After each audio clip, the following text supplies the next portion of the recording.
Hello, Dashtale and Dashtale to all the TAFM friends. What a way to kick off 2025 with two panel speakers, Dr. Roger Jackson and Dr. Tenzin Namdul.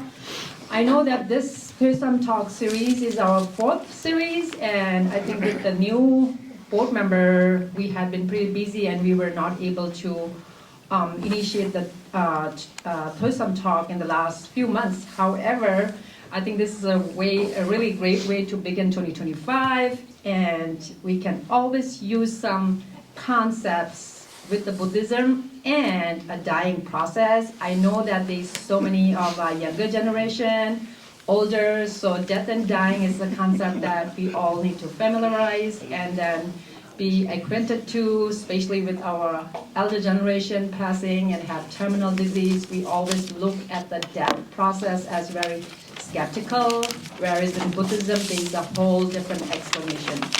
So a couple of our housekeeping stuff. So we have a tea and pale and peanut butter. Of course, help yourself. And keep your cell phone off as a way to respect to the audience and of course to the speaker. We will keep this session informal and interactive. So Kesangla is our education chair and he's the TAFM board, and we will, after every two questions towards the panel speaker, we will take a question from audience. And I do encourage more questions from the younger generation. I think this is a perfect platform, especially the speakers are very well-known English speakers, so they will explain in the Buddhism concept and the dying process. So I'm hoping that we're going to get a lot of questions from the younger generation. Without further ado, I'll hand over the mic to Gesam Tokila. Thank you. Welcome you all. Like President said, please silence your phones. And we ask that please hold your questions after presenting each of the panelists with their answers, and you can hold. We're going to allow two questions after that. With that, without taking further time, I would like to welcome to the fourth Buddhism Talk series. Today we are very fortunate to have exciting panels here.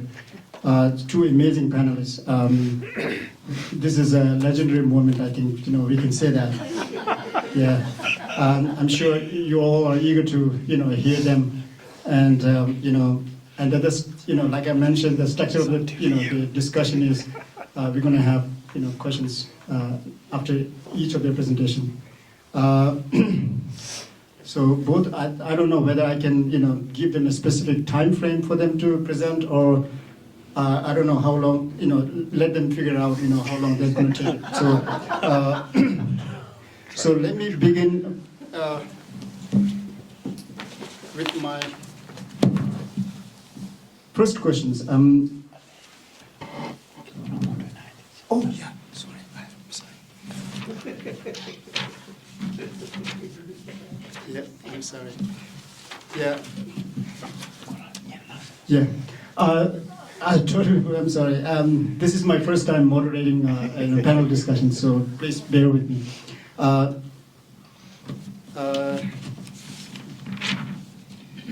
After I said it's a legendary moment, and I forgot to introduce our panelists. They're extraordinary. So, Dr. Roger Jackson is John W. Nason Professor of Asian Studies and Religion, Emeritus at Caltron College, where he taught the religions of South Asia and Tibet for 3 decades. He also has taught at the University of Michigan, Fairfield University, McGill University, Maitrapai College. He has a BA from Wesleyan University and an MA and PhD from the University of Wisconsin, where he studied under Geshe Rinpoche Soba and Stephen Bayer. His scholarly interests include Indian and Tibetan Buddhist system of philosophy, meditation, and rituals, Buddhist religious poetry, the study of mysticism, religion in Sri Lanka, and contours of modern Buddhist thoughts. His books include Is Enlightenment Possible, 1993 edition. Tibetan Literature with Jose Cabazon, 1996. Buddhist Theology with John Mackenzie, 1999. Tantric Treasure, 2004. The Crystal Mirror of Philosophical System with Geshe Sopa, 2009. Mind Seeing Mind, Mahamudra and Gelug Tradition of Tibetan Buddhism, 2019, which received the 2020 Toshihide Numata Award for Outstanding Book in any area of Buddhist studies. Rebirth, A Guide to Mind, Karma and Cosmos in the Buddhist World, 2022, and Saraha, The Poet of Blissful Awareness, 2024. He has written many articles, book chapters, and review and presented regularly at the national and international scholarly conferences. He is a past editor of Journal of International Association of Buddhist Studies and of the Indian International Journal of Buddhist Studies. A long-term practitioner of Buddhism, he has studied under teachers from Theravada, Zen, Tibetan traditions, enjoying a special connection to the Gelug School of Tibetan Buddhism. He is a co-founding member of Deer Park Buddhist Center near Madison, Wisconsin, and the Northfield, Minnesota Buddhist Meditation Center, and taught Indian Buddhist texts for nearly 2 decades at Gidwe Monastery in Minneapolis, and continues to teach Buddhist texts and practices at centers throughout the United States and the world.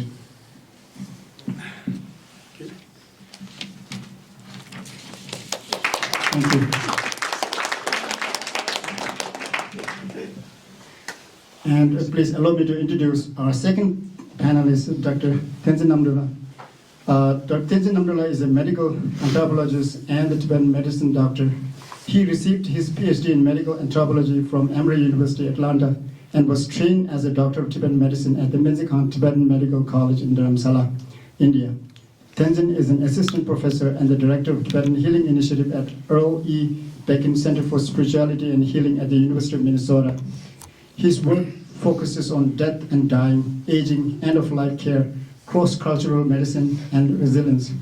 Tenzin incorporates his diverse training into research and teaching to examine how cultural values and contemplative practices shape the ways individuals age and die and care for others who are dying.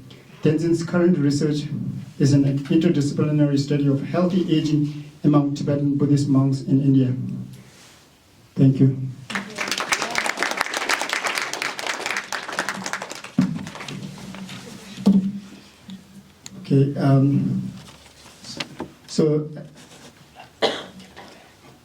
Okay, so now allow me to get to my questions part.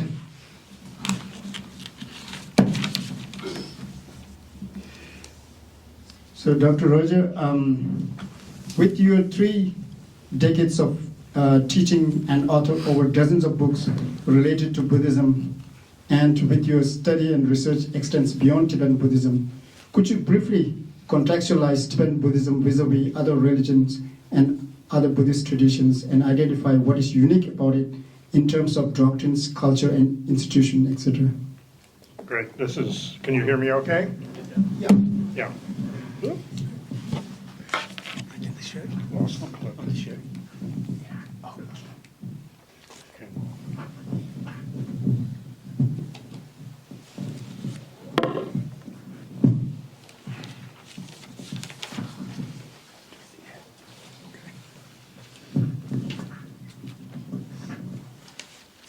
I always need technical assistance.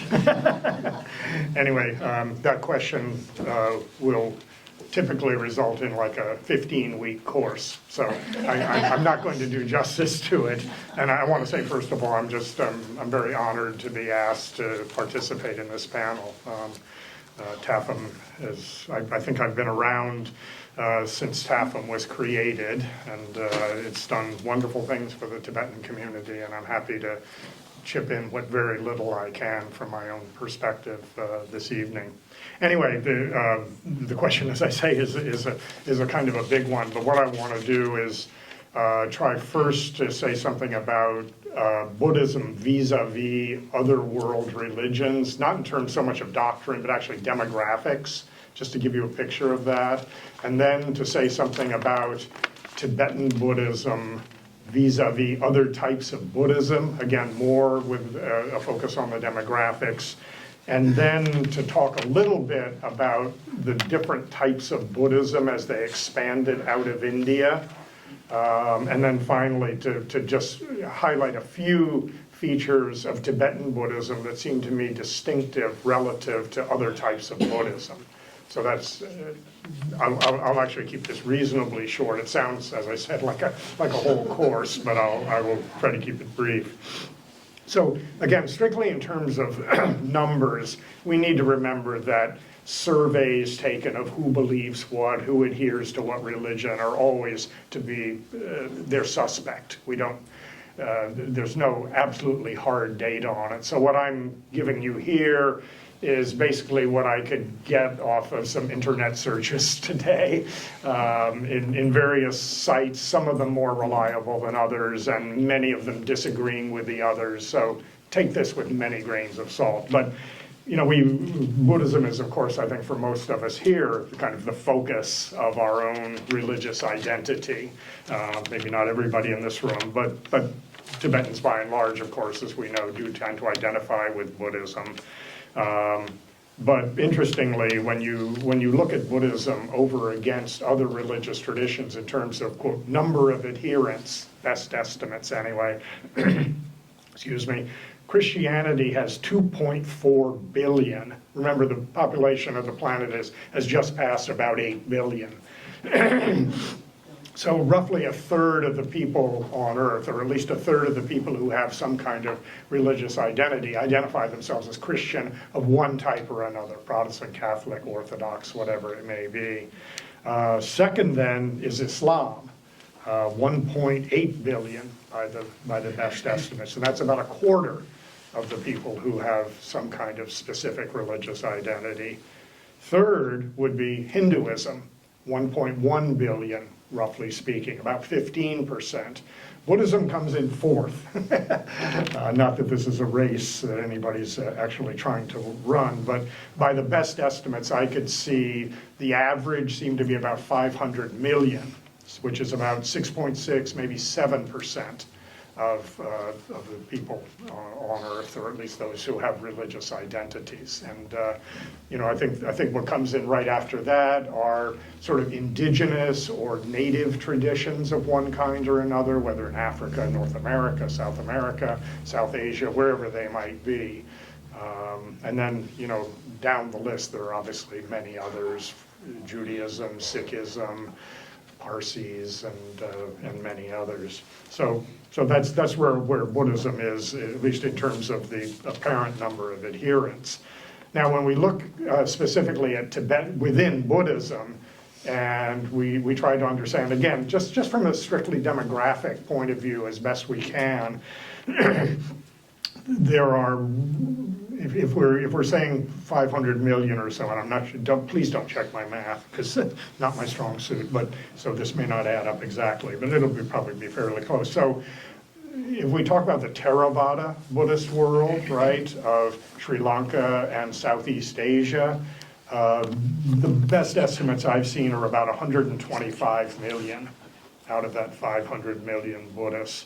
East Asian Buddhism, and this is the one that's really very hard to gauge, but again, about the average I saw was about 350 million.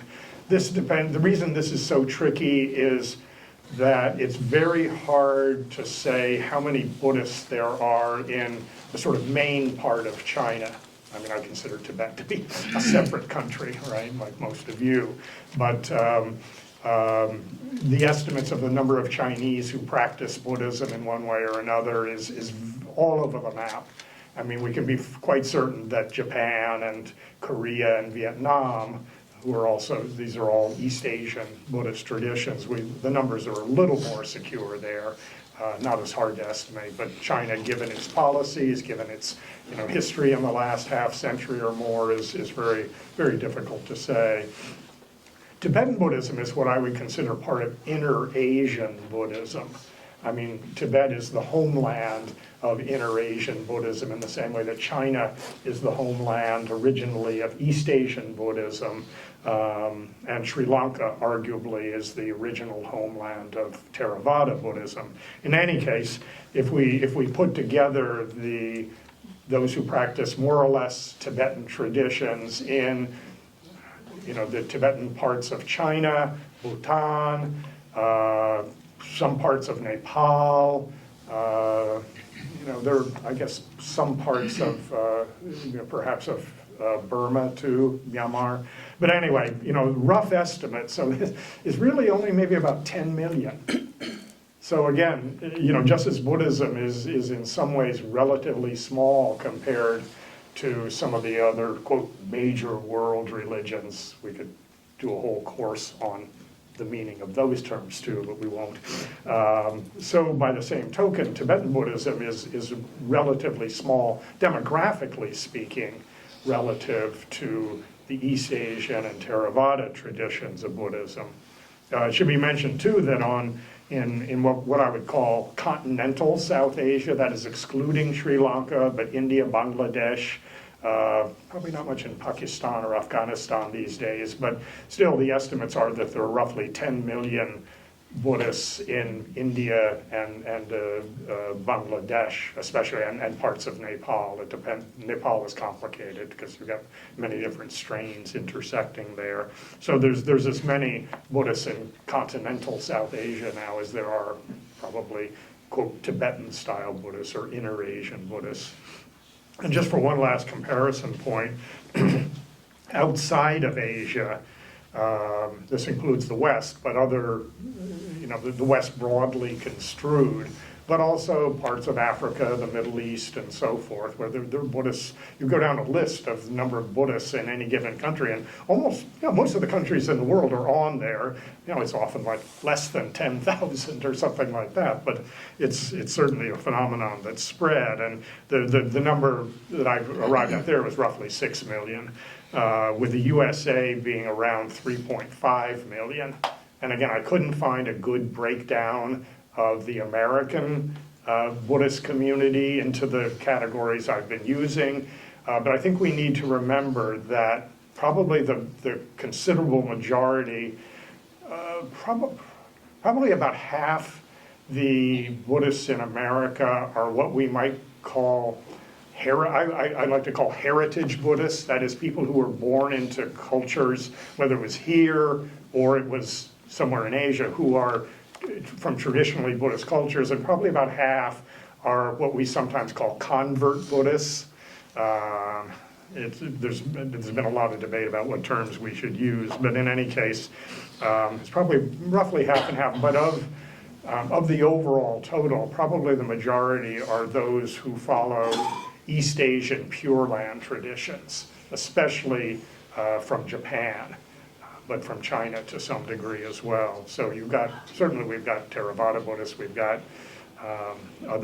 Tibetan Buddhists of various stripes, but probably the majority of them are actually Pure Land or other East Asian traditions. Anyway, that's just to give you a kind of demographic picture there. So the third topic to quickly touch on here is this notion that it's not unique to me, but I found it useful in teaching anyway, is to talk about 3 or now really actually 4 different waves in the historical expansion of Buddhism, right? I mean, the Buddha, the historical Buddha lived, most scholars would say he passed into final nirvana around 400 BCE, or BC if you use that terminology. But in religious studies we talk about BCE, before the Common Era, and CE, Common Era, because it takes away the religious implications of AD and all that. Anyway, so the first, Buddha of course lived in India, passed away in India, and that was where obviously Buddhism had its origins. The first real expansions outside of India seem to have come during the reign of the great Emperor Ashoka, maybe, around 250, 230 BCE, when, at least according to legend, his son and his daughter, both of whom had become monastics, went to Sri Lanka and helped to establish Buddhism there.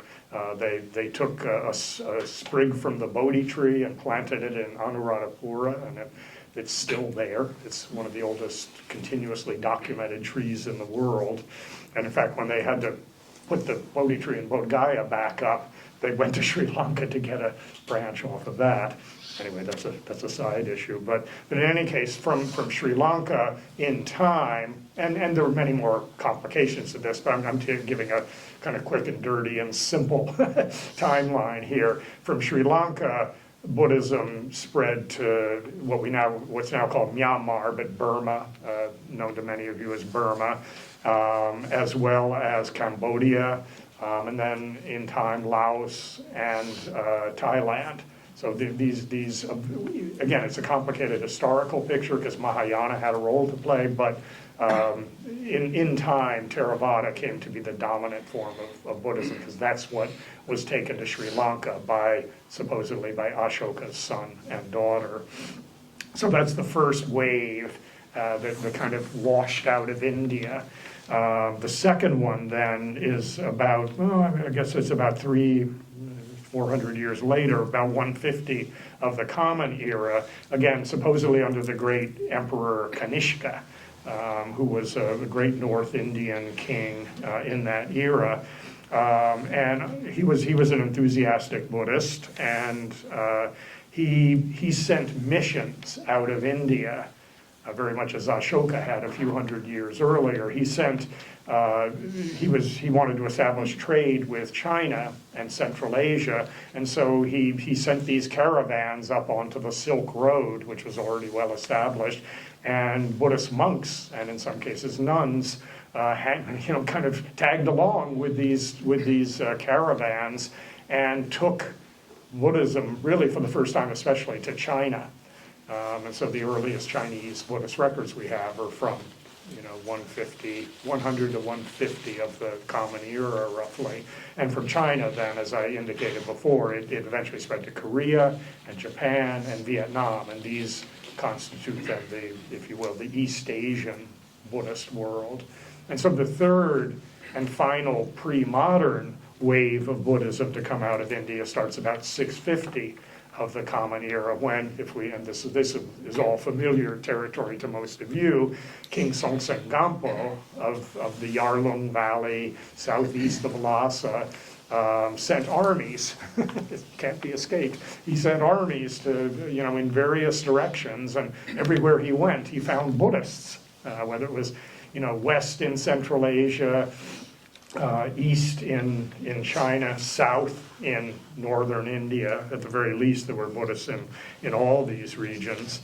And, there's many famous stories associated with this, which I won't get into now, but that traditionally marks the real beginning of Buddhism in Tibet. And from once it becomes, first through Songtsen Gampo, then maybe a century later, it becomes established as a monastic tradition under the great Tuzong Detsen, and then his not immediate but successor of his, Rinpoche. These are the three great Dharma kings. And under Rinpoche, the translation of Indian texts into Tibetan really begins to take off, and it's a process that'll last like 500 years, almost.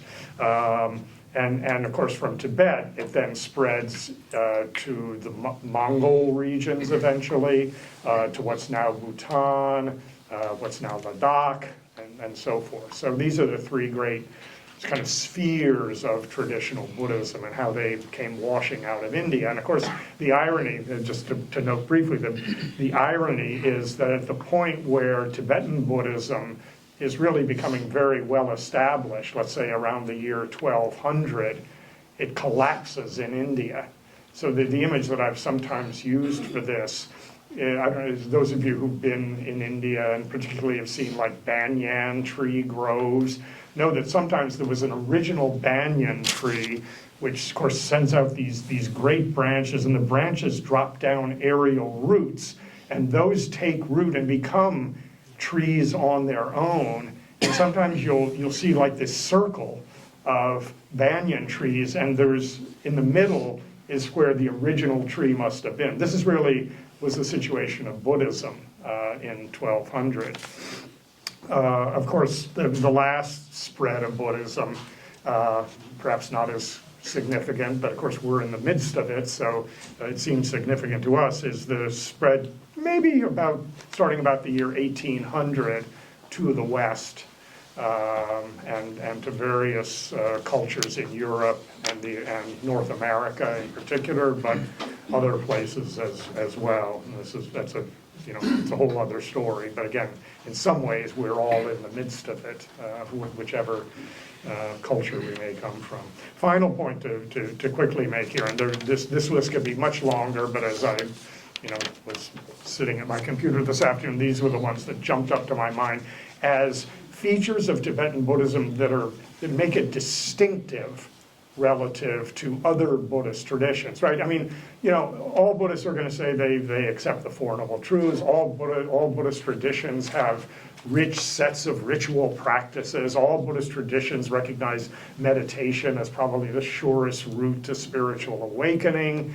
All Buddhists everywhere except the Sangha, the monastic community, as being the kind of core of what it means to be a Buddhist practitioner, though of course lay people vastly outnumber them everywhere. So all these are common to Buddhism. Many of the doctrines are common throughout Buddhism, even though Theravada and Mahayana have their differences. But four things that came up for me. One is that Tibetan Buddhism, perhaps uniquely, absorbed the sort of full historical and cultural extent of the Indian Buddhist tradition. So, the Theravada tradition received, a set of scriptures and commentaries that was kind of codified probably about 400 or 500 of the Common Era, especially by the great scholar Buddhaghosa. And they don't accept Mahayana scriptures or traditions. At least most of the time they don't. The East Asian traditions, definitely they had all that. They got Mahayana in addition. So teachings on emptiness and compassion, the Bodhisattva, the bodies of the Buddha, on and on and on. All that went into East Asian Buddhism. And so something like Zen, for instance, or Pure Land are very much Mahayana traditions and practices. But there's very little, there is some, but there's very little of the Vajrayana or Tantric tradition in East Asian Buddhism relative to what the Tibetans got, because Tantra as a kind of public phenomenon in Indian Buddhism didn't really take off until maybe the 7th or the 8th century, after the transmissions to East Asia had already happened. And so the Tibetans were able to pick up the basic Buddhist teachings that everybody agrees on, the Mahayana teachings that everybody agrees on, but then the full range of Tantric or Vajrayana practices. So in that sense, as one scholar long ago described it, Tibetan Buddhism is sort of like complete Buddhism. It's all there. Now that doesn't mean, Tibetans will sometimes say, we've preserved it absolutely and we've transmitted it in a completely unbroken and pure lineage. There's some truth to that, but from the cultural historian's point of view, Tibetans altered all sorts of things along the way. Every culture does this when they take in a new set of ideas and practices, and Tibet is no exception there. But still, you do have the fullest set of Buddhist traditions and scriptures in Tibetan Buddhism relative to the others. The central role, in every Buddhist tradition, one spiritual master is important. Everybody agrees on that. But I think that the central role of the Lama or the Guru in Tibetan tradition, which again is probably derivative of these Tantric traditions that are so important for Tibetans, is fairly distinctive relative to the other Buddhist traditions. In fact, many early scholars of Tibetan Buddhism from the West called it not Buddhism, but Lamaism, which is actually quite offensive, but in a weird way, it does reflect a certain kind of social reality, the centrality of the teacher, both to spiritual practice and then also to social life and even institutional and economic life in some ways. And that's another element of Tibetan Buddhism that's, again, not utterly unique, but pretty distinctive, namely the power of religious institutions in political, economic, and social matters. And again, there's a complicated history in Tibet of this, but after the collapse of the empire that saw such great Dharma kings as Songtsen Gampo, Trishong Detsen, and Rinpoche, there never really was an emperor again who could unite Tibet, but religious institutions kind of stepped into the breach and became, in alliance with various noble families, became the centerpiece of institutional, economic, social, political power there. And of course, this culminates with the period of the rule by Dalai Lamas, which runs basically from 1642 to 1959, where, the Dalai Lama had a function like that of a king or an emperor, but he was a religious hierarch above all. The power of some people, again, Western scholars would describe it as a theocracy, which of course literally means rule by God. That's a problem in Buddhism, of course, so probably not a term we want to use. But in any case, the power of these institutions. And, within all this, this is definitely a distinctive feature of Tibetan Buddhism, is what we call the tulku system, right? The system, as somebody, again, once perhaps semi-crudely put it, this is rule by incarnation. The notion that highly developed spiritual masters, bodhisattvas, can choose their own rebirth and come back to help the world is the basic idea in this system. But of course, in the real world, it gets all caught up with economic, social, political, and other matters. And sometimes it's performed brilliantly, and other times it's been a real problem. But it is a distinctively Tibetan institution. And most of you know probably that the term tulku is simply the Tibetan translation for the Sanskrit term nirmanakaya, which is an emanation or transformation body of the Buddha. So there's many other things that could be said, but that's probably too much as is. And so we're going to ask for questions now, or we're going to wait till each of us is gone? Yes. Yeah, okay, so. Thank you, Dr. Roger, for your for wonderful insight and your deep wisdom and your reflection on the Buddhist historical perspective, and the distinction that you made with in contrast with other religion and other within the Buddhist tradition as well as with the other world religion. Thank you for that. And Dr. Namdul, you have devoted a great deal of time doing research, publishing, teaching on developing a comprehensive and integrated understanding of human health and well-being informed by Tibetan medicine and Buddhist practices, especially your research on the Tibetan Buddhist practice of Thuktam.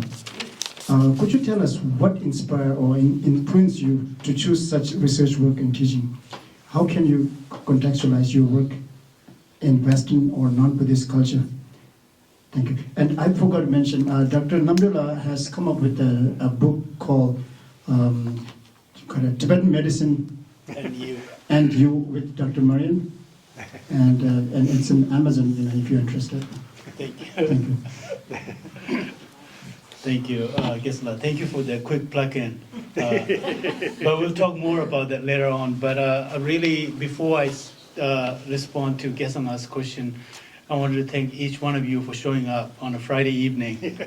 I'm sure there are a million other things that you guys could do, but showing up here, especially seeing lots of young community members, is really heartfelt feeling and refreshing to see that, because it's not one of those events when we going to just sit and talk and perhaps maybe you guys listening to 2 or 3 of us it's not really one of the ideal way that younger people would like to spend their Friday evenings. So thank you. Thank you for showing up. And also I want to give a quick shout out to people who are responsible for having this talk series possible. Kuwa Nyamala is here, one of our past TAFM presidents who really kind of spearheaded this talk series, and then being kind of continued by Tenzin Hamula, the current president, and Kesan Tokila. So I really appreciate that for having Roger and I here. So I also want to thank Roger for really kind of laying out beautifully the historical and cultural landscape of Buddhism that really helped all of us, including myself, to kind of use that and just hit the road. So as Kesanla earlier mentioned when he was talking about Roger and I, before I came to the US, I went to study Tibetan medicine and practiced Tibetan medicine for some time. And in some ways, my initial work when I was in India was really to kind of try to authenticate Tibetan medicine as a legitimate medical practice. So what did I do? I got myself into designing and conducting clinical research on Tibetan medicine. Some of those projects were on diabetes and cancer and hypertension. And I should admit that when I was doing that, it was really not necessarily coming from the space of knowing more about my own culture. All of us here in this room, we are aware of the fact that Tibetan medicine is so intimately intertwined with Buddhist philosophy, psychology, and practice.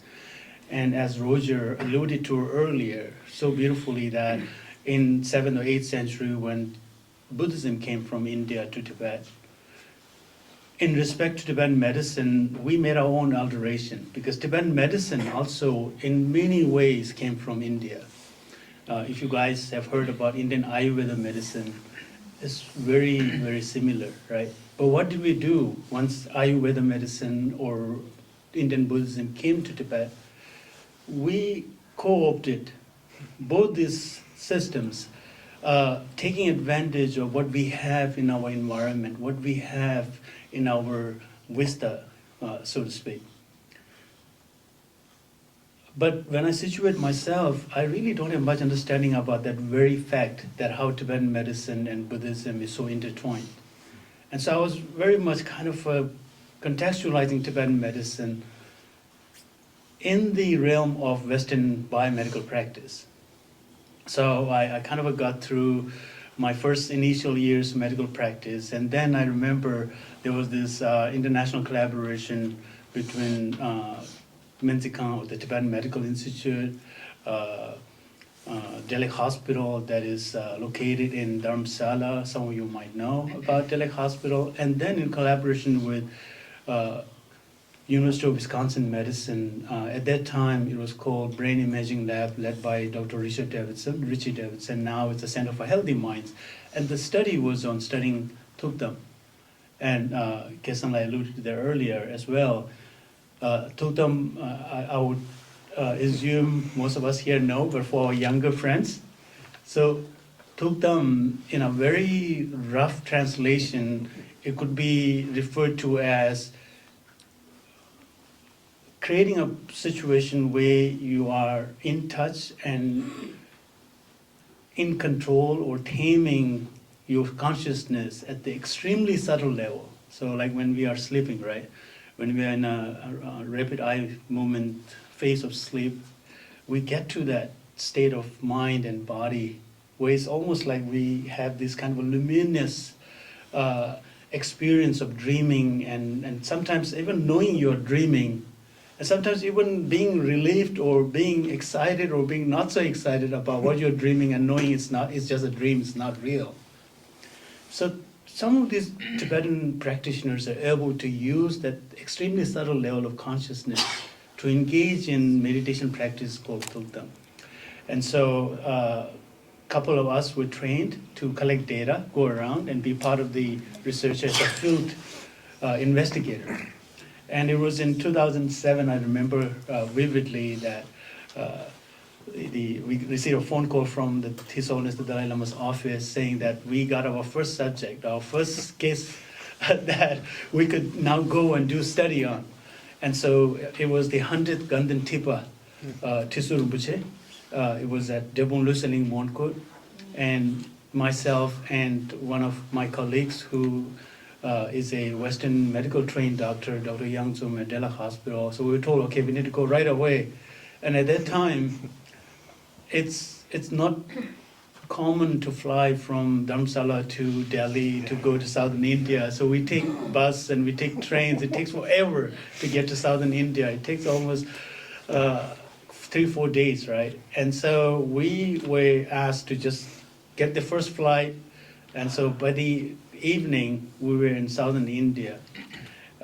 When we got there, the senior monk was on 8th day of his tuktam. So when someone stayed in tuktam meditation, they are clinically dead already, right? But they're able to use the extremely subtle level of consciousness to keep their body intact. So what, when someone dies, the body will start decomposing, body will start putrefying. Of course, rigor mortis will set in right away after a couple of hours. None of those things would develop or be visible.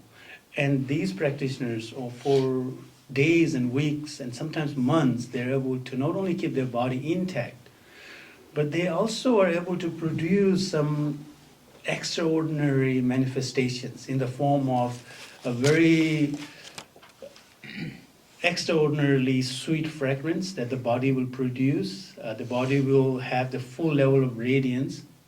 And so I thought that, okay, it will go on for another 2 or 3 more days, and we have this trip to go to Nepal for health outreach program. We ended up being there for next 3 weeks.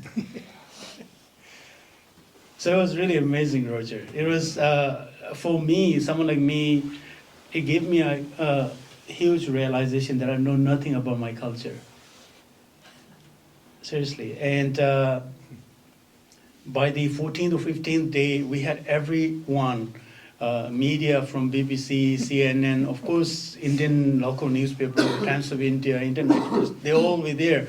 And we had no clue how to respond to them, because Tuktam is supposed to be sacred tantric practice, very secretive way of engaging in such practice. And then here we have all this mainstream media journalists coming up and wanting to know what we are doing. And so, and it's really interesting because that was the first case that we were collecting data and doing a scientific study on.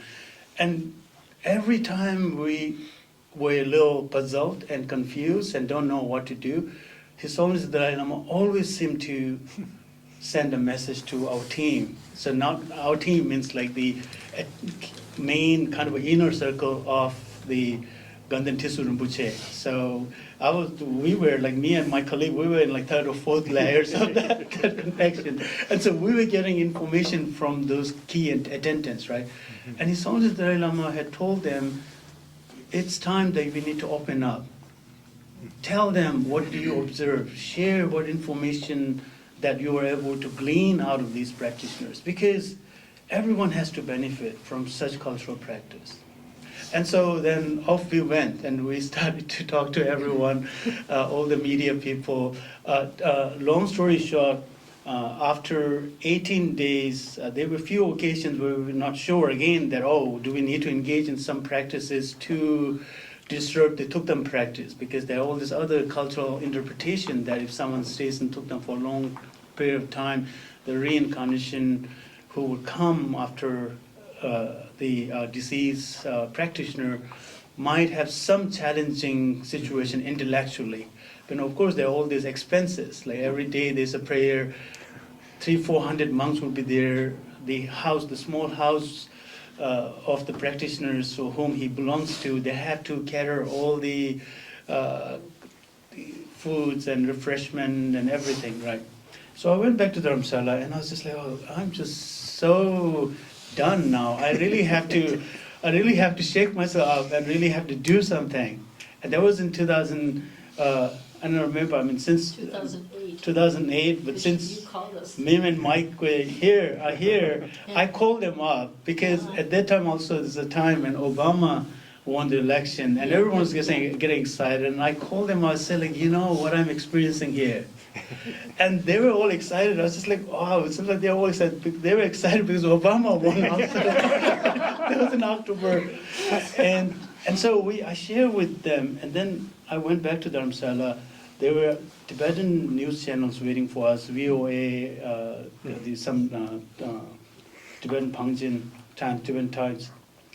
And I talked to them, and I remember I kind of made a decision to myself, okay, I need to just take a break, go back to school, and equip myself with more kind of a formal training in Western research methodology so that I can have a much better understanding of this practice like this in our Tibetan culture. And somehow, if I may connect with our talk today, is really trying to make Buddhism more than a monastic practice. And that's what His Holiness Dalai Lama has always emphasized to all of us, not just to Tibetans, right? But not just to Buddhists, anyone, any human being on this globe, on this planet, right?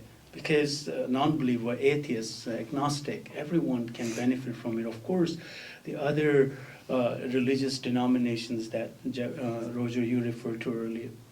So I think those were the things, and really my research really kind of took off from there for my graduate work, for my dissertation. I remember when I was going around to get interviewed for my graduate program, once I told them like I want to do a study on Tuktam, and they looked at me, it's just like, why you want to study this? What kind of significance it could have for larger community?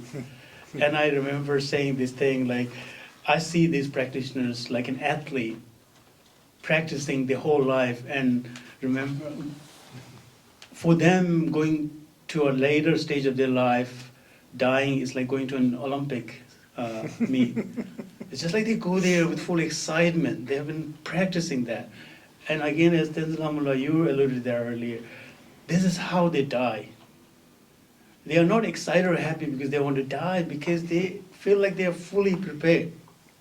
And so my dissertation research really took onto that, and I was really trying to look at how in specific culture or society like our Tibetan community, having such kind of a cultural practice, which is not just only amazing or fascinating or interesting, but also very idiosyncratic, right? And I think, as you said before, Roger, about the Tibetan Buddhist, that is really very much kind of rooted in Indian Buddhist, but also taking a lot from the tantric practice. And after I got done with my graduate work, it kind of translated into aging. And so my current work, I think, as Kesan, you alluded to earlier, that our research team composed of medical doctors, MD, and epidemiologists, and monastic scholars. We are looking at how cultural practice that is very much contingent upon working with your mind can have a direct impact on how someone's aging.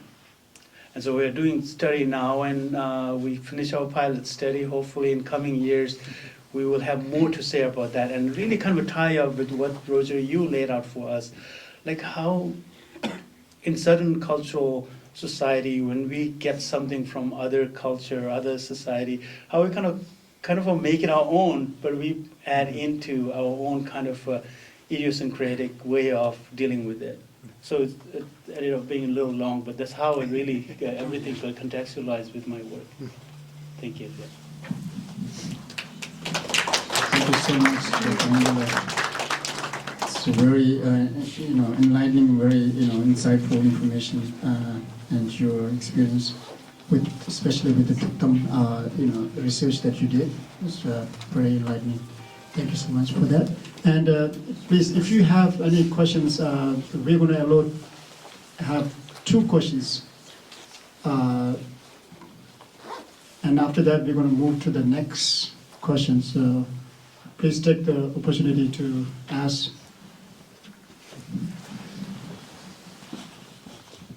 How long was the period between Tibetan kings and the Dalai Lama?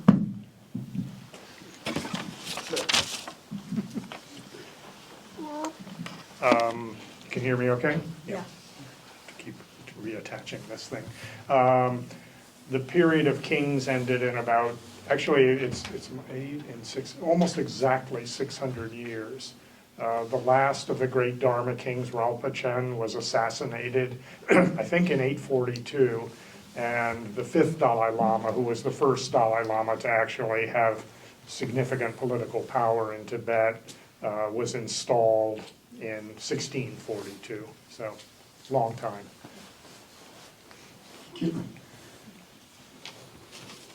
Yeah, there's another question here. Yeah. Oh, yeah. Perhaps. What inspired you to start writing books? Why Me or him? Why did you go first? Yeah. Well, my father was a journalist, and so I grew up writing a lot. I worked on high school newspapers, college newspapers. I just found writing enjoyable and easy, and so it was kind of natural. And then when you decide to study something like both of us have in graduate school, you've got to write. You've got to write long papers every semester. You've got to write a dissertation, which I don't know how long yours was. Mine was 1,000 pages. I don't write short usually, and I just enjoy the process. And you think, well, this is a topic that maybe nobody's come at from quite this angle, and maybe I can say something that 3 or 4 people will find interesting. You don't get into this for the money, that's for sure. I don't know. No. Thank you. Yeah, thank you, Roger. And really, thank you for both of you. Those are great questions. And I think I would just add to that question by saying, I'm sure you are aware of this by now, writing and reading always goes hand in hand, right? And so I would really encourage, I always encourage my friends or people that I interact with, and for someone like you asking this question, not only just read because your parents or your teachers would tell you to read, but just kind of use reading as one of your avenues to enjoy and to know yourself better. And I think that really, I remember when I was in middle school and high school, we always, sometimes if you're reading, you can skip some of the, I was in boarding school, some of our house chores. And so I started by trying to read because I can skip some of those chores, but which really paid a good dividend for me because I started to get into it and really enjoying it. And just kind of add on to why someone would choose to write, or why I decided to choose to write, is really having a intention, right intention, and having that understanding that what you have gained or what I have gained from my society, from my culture, and things that I've learned from others, I just can't keep it for myself. I also want to share it with others, right? And so it doesn't necessarily have to be just some kind of a research work, but also can be a fiction, things that you think, things that you really feel good about. And you probably would think that others might feel good about that too, because you feel good about it. So it's really kind of a communicating with your community and your environment through writing and enjoying it and having a good intention. Yeah. And if I could just piggyback on that a little bit, I mean, I think I ended up doing what I have done and still am doing, mostly because I had big questions about life, the universe, things like that, and I found myself reading. Reading is really important, reading a lot. In a way, maybe I was just trying to figure myself out, but I thought I was trying to figure everything out. And that ended up kind of pushing me increasingly towards reading about Buddhism, and then eventually led me to India and to practicing, and to Nepal, and beginning to practice Buddhism. So it's, I think, as with Tenzin's story of how he got involved in this, I think everybody who does the kind of thing that we do, has a very personal story of how they got to where they get. And we read to understand ourselves, but also to understand the world, to get inside the heads and the hearts of other people in different places and times and expand our knowledge that way. Thank you. There's another question. So how would you say tukdam is actually different from like actively dying? Like instead of just being in a state of like your own like mental control, how does it relate to like actively dying, and also how could you relate it to like being in any sort of like dying state, like if you were perhaps like in a coma or like similar to that? Mhm. Good questions. Yeah, that's a great question. Please, Roger, feel free to chime in afterwards. I'll just quickly respond to that in relation to what I have observed and what I've gained and some of the writings that I've done focus on Tuktam, because as you probably would know, but most of the others who know how gradual work is done, that when you, for instance, for me, when I propose that I want to do study on particular Buddhist contemplative practice called Tuktam, I can't touch that until I gather enough information about other cultural practices which has some similarities with Tuktam, right? And so my advisor or committee member would like to know, what does it mean by someone who's brain dead? What does it mean by someone who is in a very deep sleep mode, and what kind of similarities or differences it has with Tuktam? As question you are asking, the same thing my committee or my other grad students will ask me, right? And so here's the thing. There are different ways of dying, we all know, right? What cultural practices like this tend to do, or what I have observed doing, is it makes you aware of those different ways of dying. Most of the time when we are dying, we get to a critical stage, we are not aware of, okay, there are these 3 or 4 or 5 different ways of dying. And then you just die because you are just like, when you are dying, you're not aware of most of the things. There are few things sometimes people are concerned about. And of course it comes with a certain level of discomfort, pain, and so on and forth, right? And so these practitioners have that acute awareness of what are different ways of dying, how I want to die. Now, Tuktam is one of them, which is at the extremely kind of advanced level, right? In order to do that, one need to really know to the great depth of how human body is formed from the very moment when we are conceived in our mother's womb, right? And what's the trajectory of embryology when from first week to 37, 38 week, how embryo is developing. And at what stage the subtle, very subtle, consciousness injects in. So in Tibetan medicine or tantric practice, we say the moment when zygote is formed, the moment when conception happens, the extremely subtle consciousness has to be there. And so these practitioners, Tibetan scholars, Buddhist scholars, they have to study those things. And so once you have that understanding, right, and then when you are born, our mind and body is at a subtle level. Our body is also very subtle, right? It's very supple and quite delicate. Therefore, people who are around, primarily mother, has to be extremely protective and careful in nursing and handling baby. Now it gets grosser and grosser and grosser, right? We kind of grow, and then it gets to a grosser level. Now through the course of our life, right, that life course, from when we are infant to little older, and then adolescent, and then young adult, and older person, we started to change, evolve, and when we are getting to older age, then it goes back to the subtle level. And when we are dying, that's the subtle level. And so there are different stages of dying in Tibetan Buddhism. In a short form, we'd say there are kind of 8 stages of dying. And so 8 stages which would be like when you're close to actively dying, as you mentioned. So you might feel like your body muscle is being kind of wiped out. You can't really hear much at that moment. And then, so elemental way, earth and water and fire, air and space, you started to completely dehydrate. You started to lose your body heat. And then after that, you started to feel like, your body is sinking into the ground. And so this is the external thinking that one would have. Now, once the person gets through the 4th stage, that's a clinical death. Or someone who is in kind of at the stage where you're not aware of anything. But these practitioners would know that then it gets into the subtle level, extremely subtle level.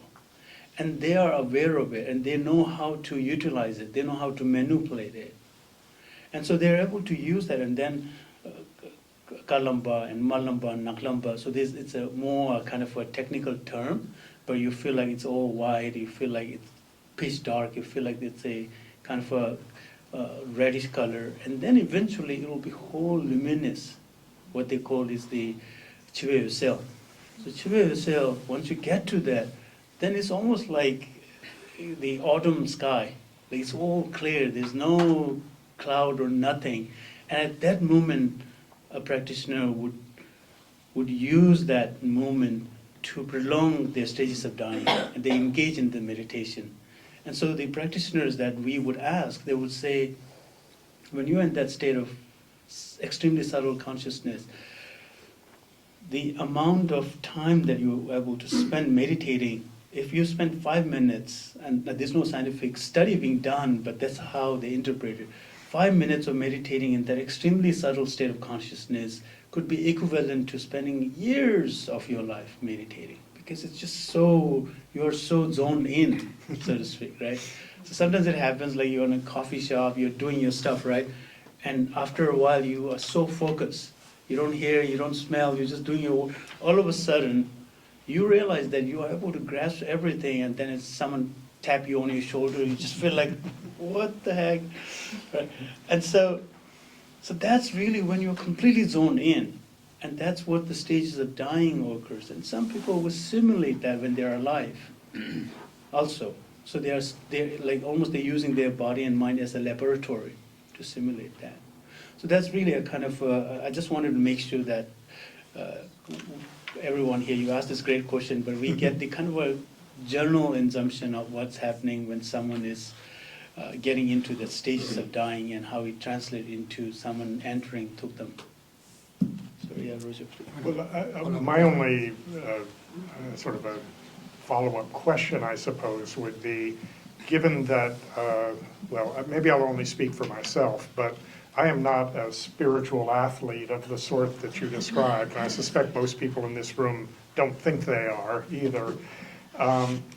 So in that sense, I mean, we admire Simone Biles or other great Olympic athletes, but we're not going to be Simone Biles. And so how do you translate that into, you know, the rather more ordinary deaths that most of us rather more ordinary people will have?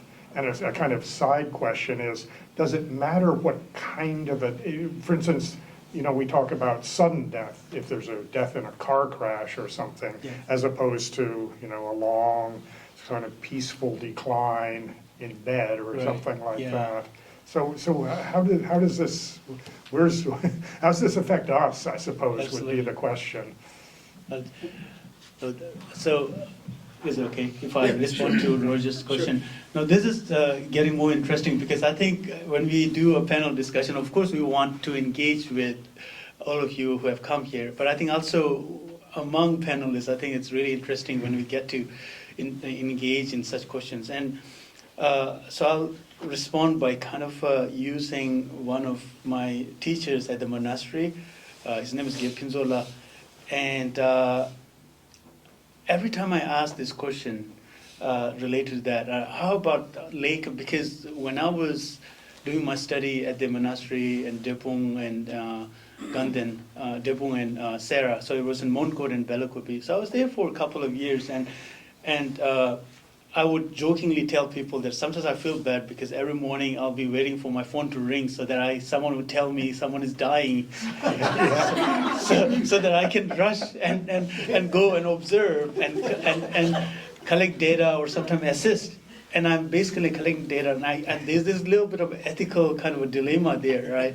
And so and then I observed around 112 or some dying people during the course of my research, and those are not just practitioners, those are not just monks or nuns, so I witness lay people dying in different age group.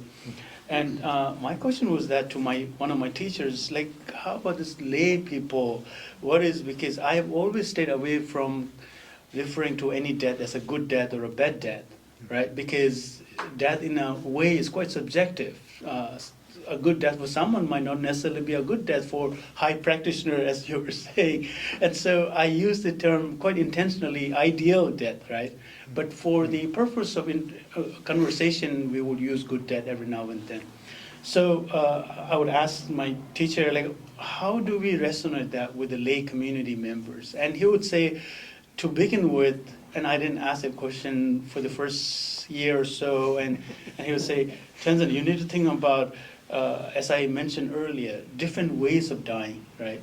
And so it depends upon how intellectually I'm referring to how educated you are in terms of Indo-Tibetan Buddhist way of preparing for dying, right? And how educated you are. And so in Tibetan, usually we would have this different list, right? Rab, Ding, Tama. So Rab is the most kind of, ideal and preferred way. And then Ding is the intermediary in the middle, and Tama. But all of them are practitioners, right? But they're different. Some of us would just go for teaching and and do the ceremony stuff, but not necessarily try to contemplate and engage with the teaching. So those could be a kind of even though the term is Tama, but not really it's like a kind of a very kind of a basic level of practitioners. And he would say those can die without any remorse or regret, but they can still have some fear and some level of nervousness when we are dying, right? But the intermediate state, he would say, those people who are dying, who are in the intermediate level, they won't have any remorse, nor they would have any fear, right? And so most of us want to die like that, right? I wish that I could die in that way, even in the face of discomfort and pain and all this thing experiencing. But then he'd say the most kind of advanced level, they not only have any remorse nor any fear, but they can die with joy and peace. And they almost feel like they are going back to their mother's, like laying on mother's lap, and metaphorically saying they can go back into mother's womb. And so Nirmanakaya, that you earlier also alluded to, in some way that you can't really have that so there are three different kayas, right? And I think it's really about, we might not get to that, but still we get some flavor of that. And so, like the fact that you are prepared and you are ready for it, and just like not really going to an Olympic meet for an athlete, but at least like having a Friday evening game where you are excited about it, and where you have some level of joyfulness, right? And so I think those levels, and that's why I always say, like, okay, so many people out there, and not to say that different cultural values and practices are better or not better or inferior or anything, but so many people out there, they don't even have access to such information. People just know you die, and it will be painful, it will be very uncertain, it will be unpredictable. But then there's this cultural kind of values and practices where I actually know there are different ways of dying. And just kind of quickly add to, give an example here, Rajula. In 2016, and some people know this, and maybe Maggie are aware of it, 2016, June 22nd, I had this really bad car accident on a highway. I was driving to Minnesota, I was driving up from Atlanta. Oof. But I took a break in Madison, and then the way my car got rammed by this big other SUV car, and my car kind of rolled, got into the median, which is kind of a gorgy kind of a median, and it flew into the sky and hit the semi truck. It all happened in a few seconds, and it was pretty dramatic. But what I was able to really do was, in that frictional moment, remind myself, oh, there are different ways of dying. And I was quite vigilant about myself and my surrounding. And Mike came to got me a couple hours afterwards. But when I landed on the road, there were 15, 16 other cars who kind of afterwards rammed into me because I landed on the opposite side. All of them were having some issues, and there were 3, 4 patrol cars and a couple of ambulance and helicopters came. But I was the only one who had nothing. I was just going around helping out everyone. And I think it really helped me. I mean, of course, maybe you would say, oh, the car also helped you, the car was good, or something. But for me, it's just like mentally, I was just like so present. And I was just like, okay, now it's happening. Now, and I was able to, I told myself, okay, I'm dying. And I really want to die the way I have heard and learned and studied and read in the Tibetan Buddhist text. So I think, so this all contextualized, and I always feel, yeah. So I have 2 follow-up questions for both of you. The first, when you said for a dying person, when his the grosser level consciousness ceases, and the subtle level still exists in his body. So, so we have this dilemma, a moral ethical dilemma, where in the United States and Western countries, you have, when you seek for driver license, they ask you, do you want to be an organ donor? So, do you think that, donating organs at the time of death, or which means they needed organ donors, so obviously, they take it out just right after the, accident or anything. So, I mean, accident is okay. I mean, you cannot have the tuktam. I don't know whether that's possible or not, but at the time of death, if you take out the organ, is it possible to, apply that tuktam concept? Mm-hmm. Yeah. Please go ahead. And then the second question for you, Dr. Roger, I think, with the, you mentioned that, the Tibetan Buddhism it's complete in the sense that, we have all this tradition, Hinayana, Mahayana, and all this, encapsulate everything, in that. So we are very fortunate to have that kind of.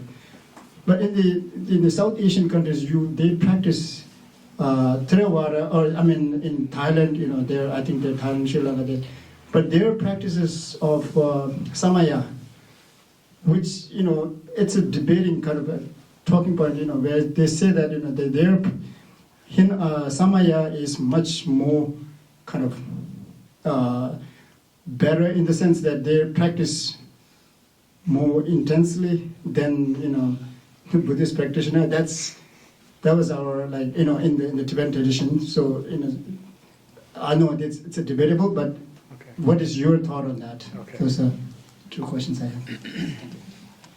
Well, I'll let Tenzin handle the ethical hot potato. Oop, fell down again. Yeah, let me quickly. Thank you. Oh, do you want to use the mic? It's The better. mic's just as easy. Yeah.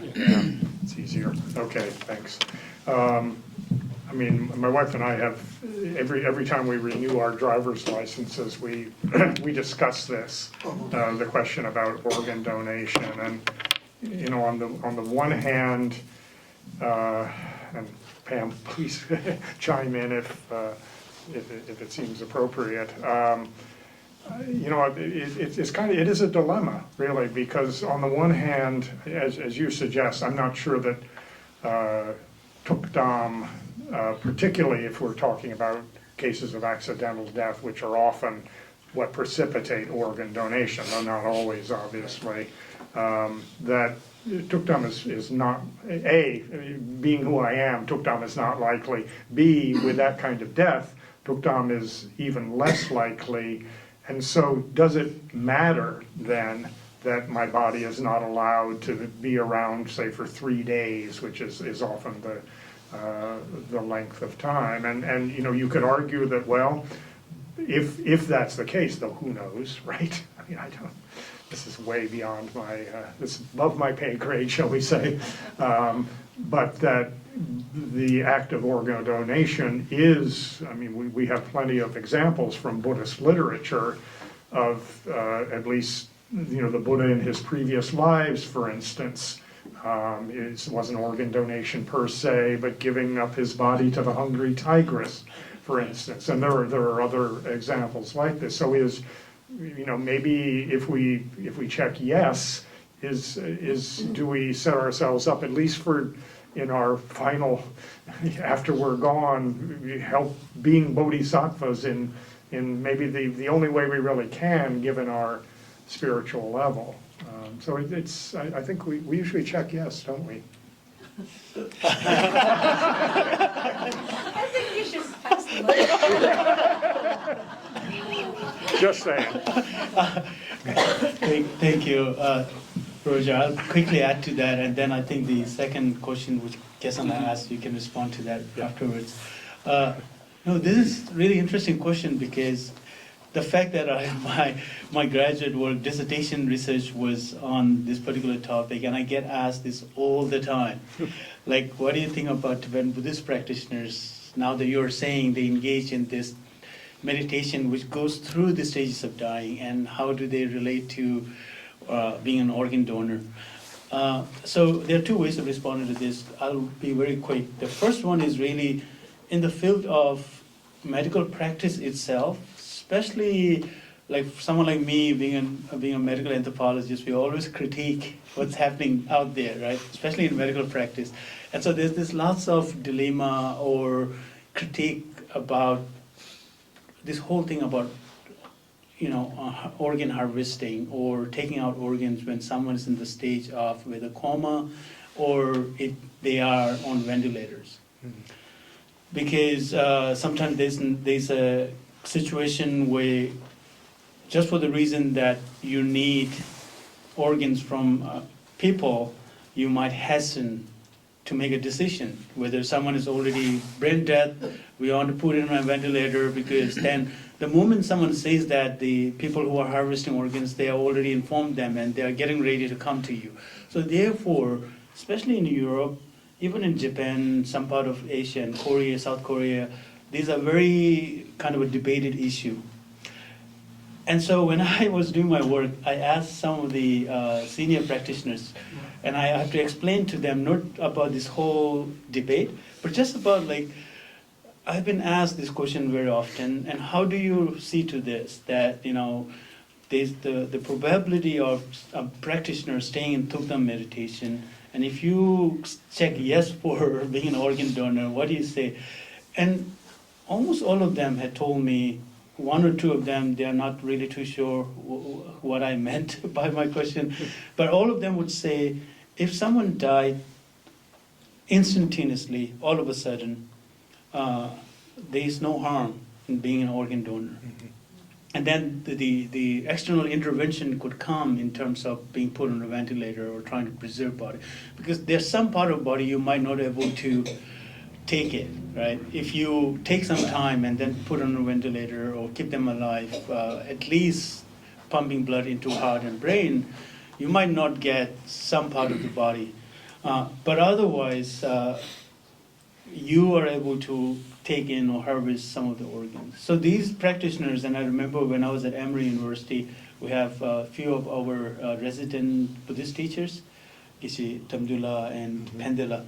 Both of them said that, yeah, we checked our organ donor box and they're fine. But again, sometimes people don't necessarily get full information. And that's why sometimes, like even me, when I was renewing my license, I got a little nervous about, okay, I already have that box checked. Do I really want to do that again? And I have to ask myself. So yeah, it's a kind of a question that has to be handled more and more. But then what about like the POA in terms of forward transmission? In that sense, that's more kind of a, I think. Yeah, so I'll add to this, because every time I not all the time, but most of the time when I sit next to dying people in southern India, very few people would already have pawa being performed. So they would have someone come and conduct pawa for them.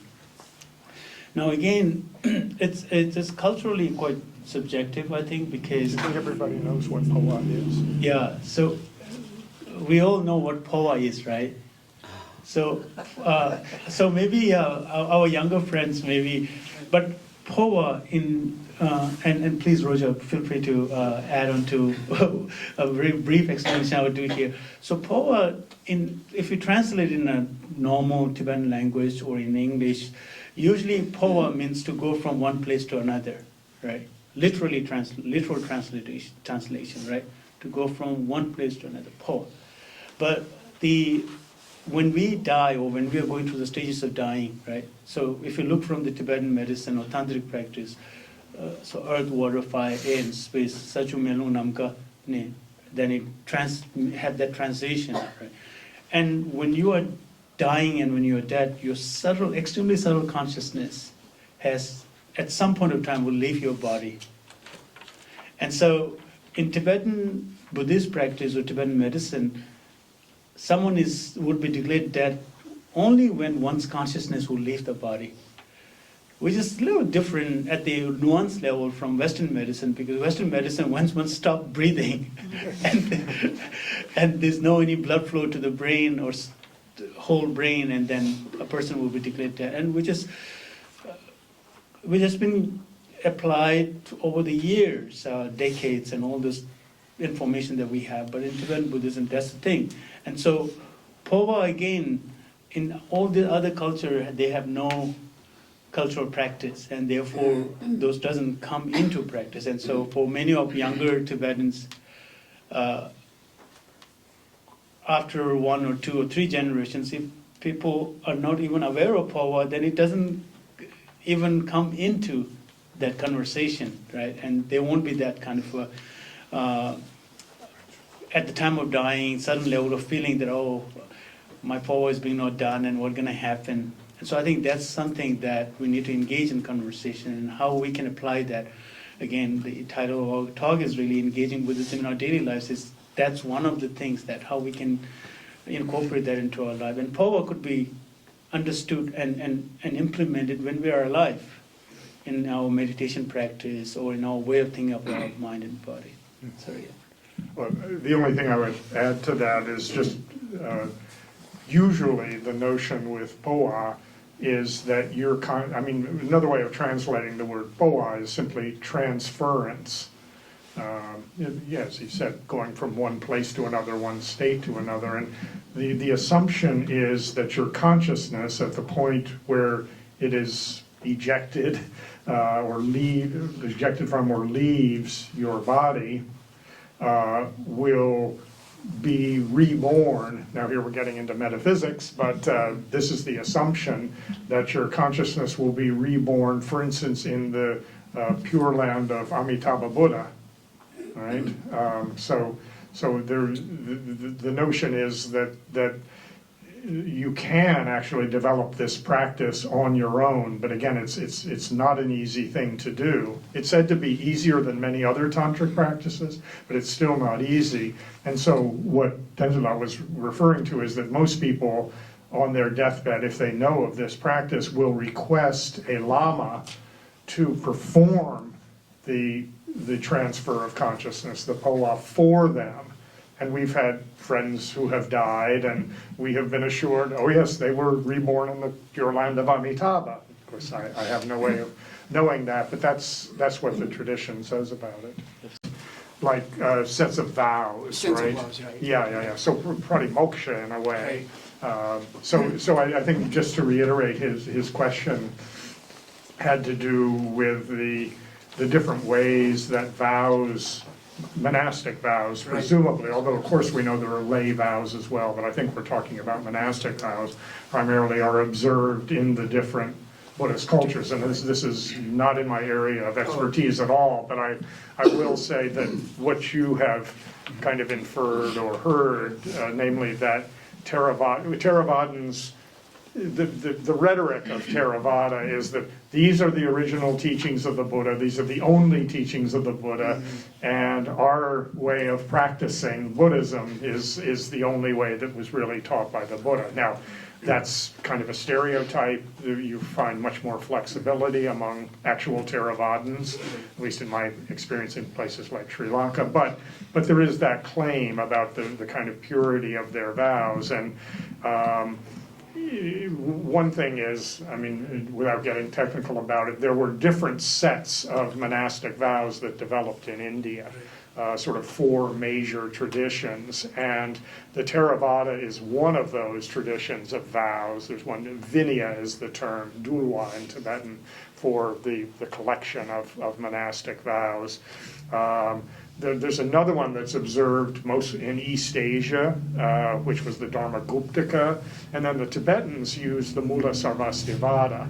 But to say that these are different Vinayas is to be, a little disingenuous, because mostly they agree with each other, especially when it comes to the most serious and basic of the vows. Some of the details may vary.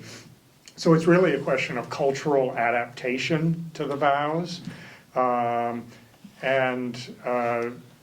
It's sometimes there will almost always be somebody in a given culture who will say our way of performing these vows or observing these vows is the very best. And there are, in the way things are actually practiced, again, in theory, there's not much difference. In level of cultural practice, there often is. And so that, to take, probably the most extreme example, in Japanese traditions, the practice of celibacy by monastics kind of dropped away for the most part in the 12th or 13th century, which is not to say that there are no monastics in Japan who observe strict celibacy, but the tradition really changed there. And so you find variations. Somebody would look at that and say, "Oh my God, that's not what the Buddha taught." And one of our teachers, Lama Tupen Yeshe, was really my first teacher many years ago. When he first visited the U.S., he went to a Chinese Buddhist monastery in San Francisco.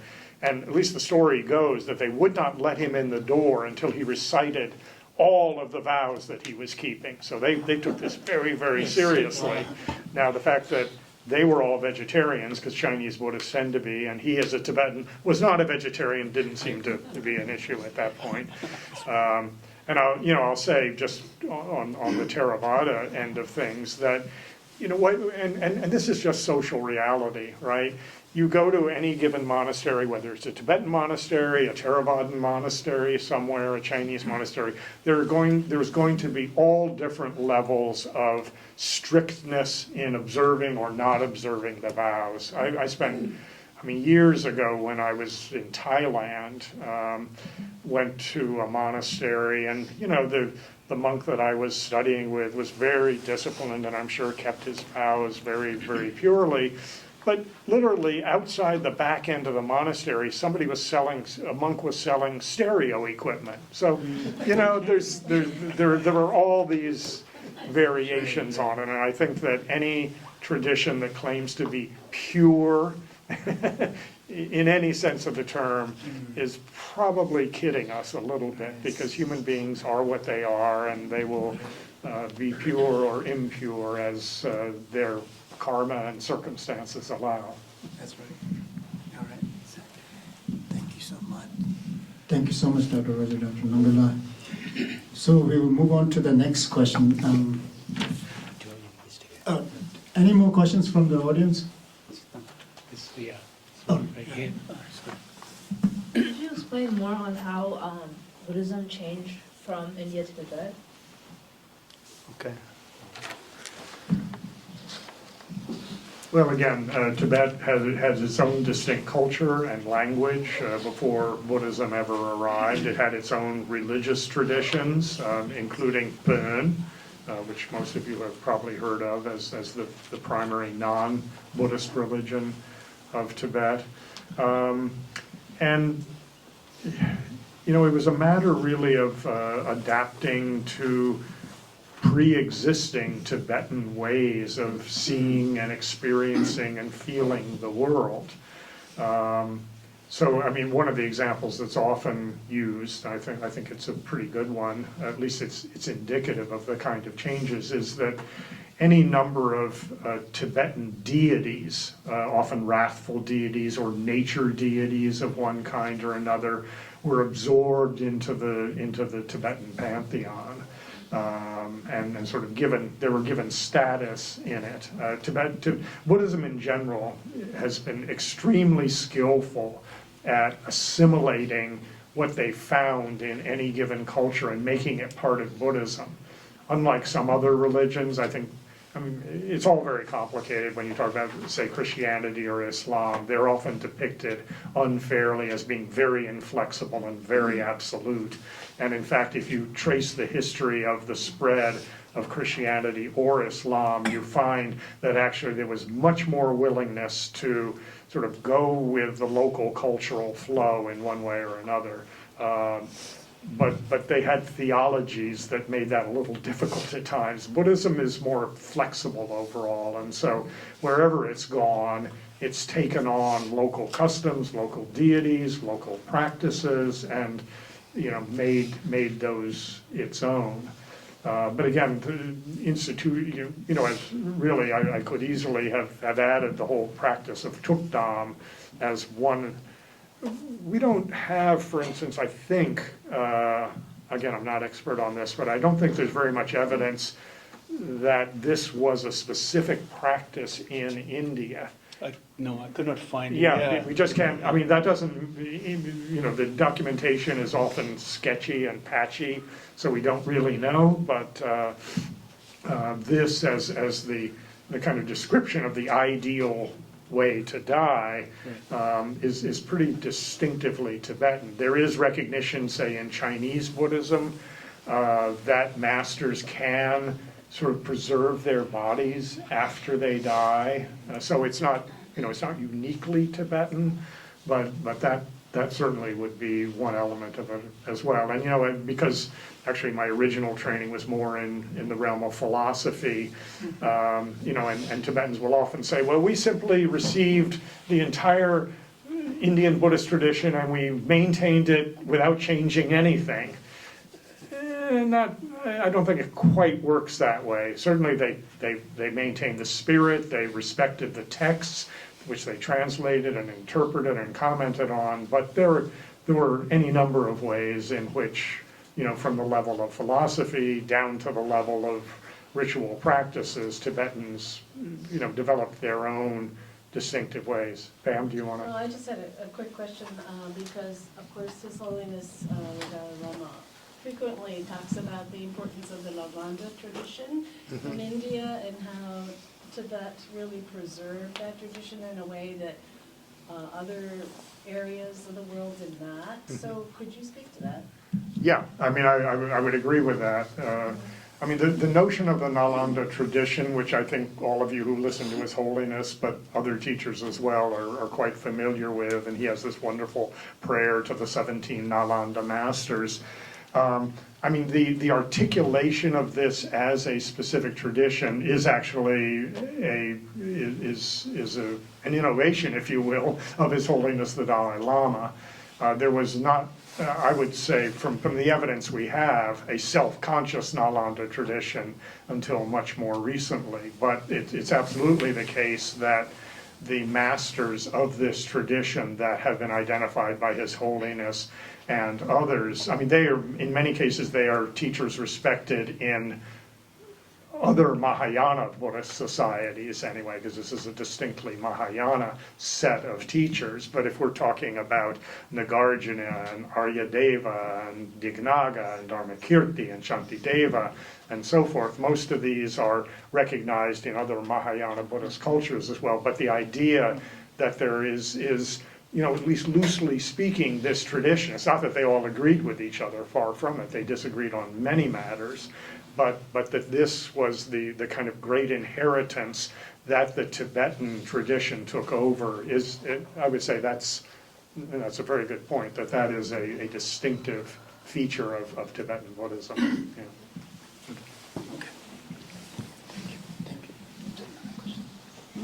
This is, I may be totally wrong, but I thought, so I remember reading somewhere with the explanation for the popularity and the spread of Buddhism was that it didn't have a caste system.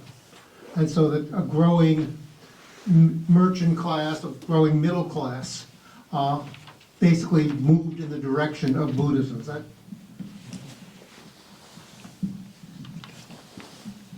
Yeah, I think that's roughly right in the Indian context. It certainly, to become a member of the Buddhist community, whether as a layperson or perhaps in those days, most importantly as a monk or nun, was not a matter of caste. For instance, the great disciple of the Buddha, who at the first council after the Buddha's passing recited the entire Vinaya, all the teachings on ethical discipline, was a former barber, and a barber in the Indian caste system is below the system even, is untouchable.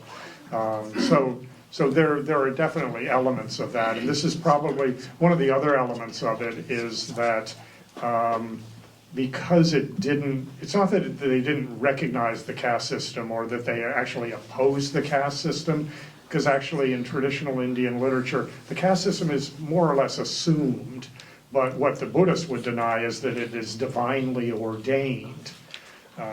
So that was one element of it, and yes, because Buddhism was not kind of locked into the traditional caste system of, quote, Hinduism. There was no such thing as Hinduism back that far, really, but the Brahmanical tradition. Those people who were in these new merchant castes, if you will, or classes, were drawn to it because there was a place for them in Buddhism as there was not necessarily in the rigid original caste system.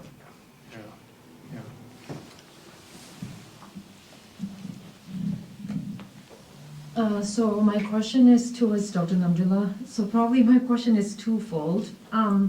So with the advent of medical technology, transformation in nursing, and the availability of hospice care, so let's say, for example, a person is going through a terminal disease and we have a hospice care. So how does family can prepare for that final departure?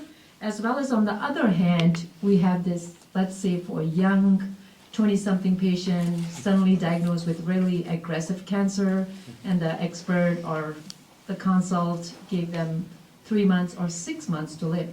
How does that young person emotionally, spiritually prepare for that final departure, as well as how does family can support, because this is very drastic, traumatic, and then I think it's, is there a way that family can support that final departure?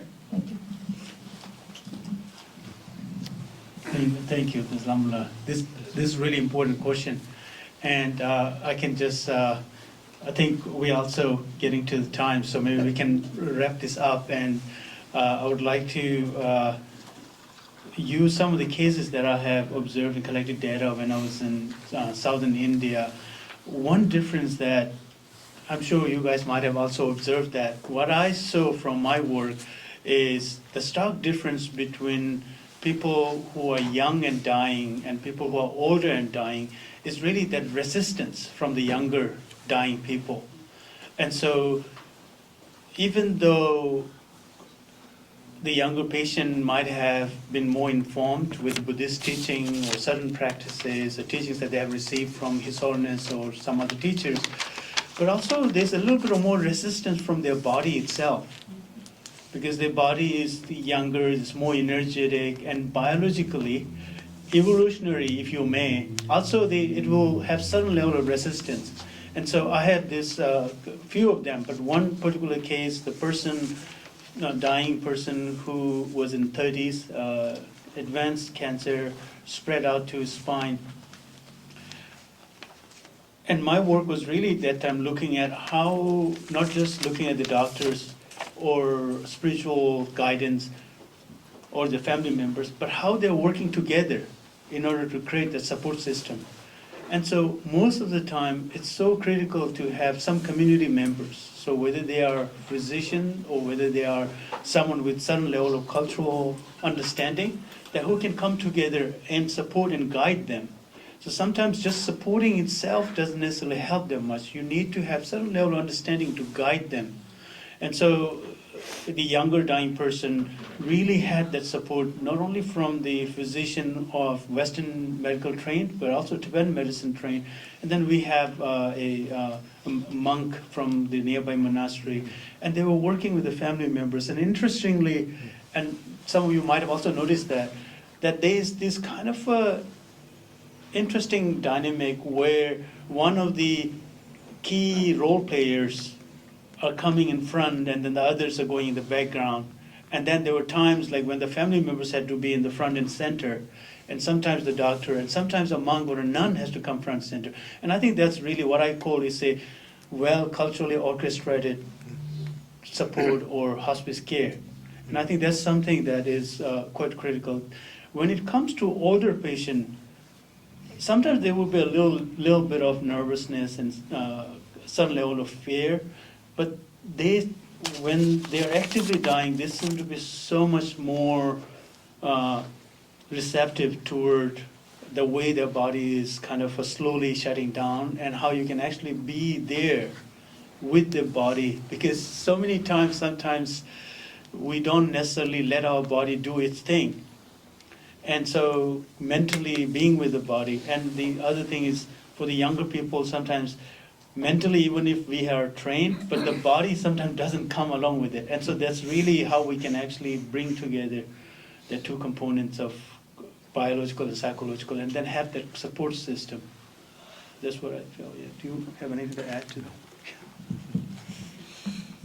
All right, so thank you. We are out of time, and we will hopefully continue this discussion next time. And we are really, really honored and deeply honored to have our two distinguished doctors, Dr. Rogers and Dr. Namdul, for their blessings and for their wonderful conversation.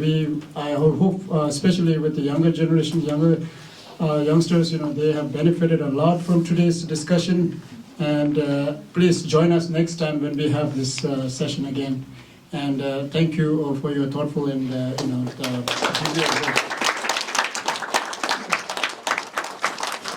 So, in conclusion, of course, I would like to extend the hardest thank you to Dr. Tenzin and Dr. Roger Jackson. Also, I think this is one of the biggest gathering, and we see a lot of our TAFM members. So I want to inform you that we have a couple of important events coming up.